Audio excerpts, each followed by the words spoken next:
তোমরা সবাই দেখো তো, আমার বোর্ডে একটা কোশ্চেন আছে, খুব simple question, x to the power 0 is equal to 1, but এটার ভ্যালুটা কেন 1? এটা আমাদের কি সবার প্রশ্ন না বলো তো?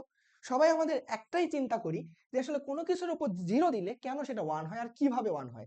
এটা আমরা ম্যাথমেটিক্যালি আজকে প্রুফ দেখবো। চলো দেখো, কোনো কিছুর উপর 0, কোনো কিছু, আমি কিন্তু বলছি যে শুধু এক্স না, যে কোনো কিছুর উপর 0 দিলে সেটা 1 হয়। সেটা ম্যাথমেটিক্যালি প্রুফ আমি কেমনে করব?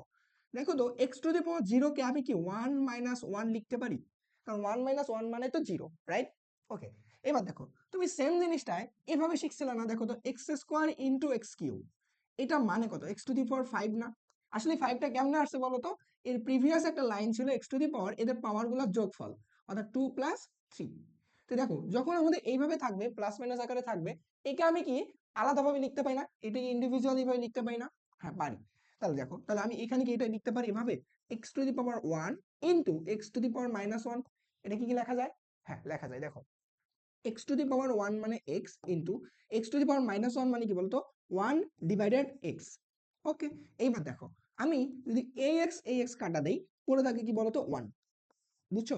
এটাই দেখো, এক্স এর উপর 0 দিলে 1 হয়। তুমি সেম ভাবে যা কিছুর উপর 0 দাও এটাই হবে। ধরো তুমি আমার নামের উপর 0 দিছো, আমার নামের উপর 0 দিছো, এটার ভ্যালু কিন্তু হচ্ছে আমাদের 1। বুঝতে পারছো? বুঝতে পারছো তো? সেম ভাবে তুমি ধরো যে কোনো ভ্যালুর উপর 0 দিলে সেটার ভ্যালু আমাদের কিন্তু হচ্ছে 1। বুঝতে পারছো? তো তোমরা অবশ্যই আমাকে আরেকটা কোশ্চেনের অ্যান্সার কমেন্টে জানাবা। ধরো সেটা হচ্ছে, 0 টু দি পাওয়ার 0 এর ভ্যালু কত? এর ভ্যালু কত?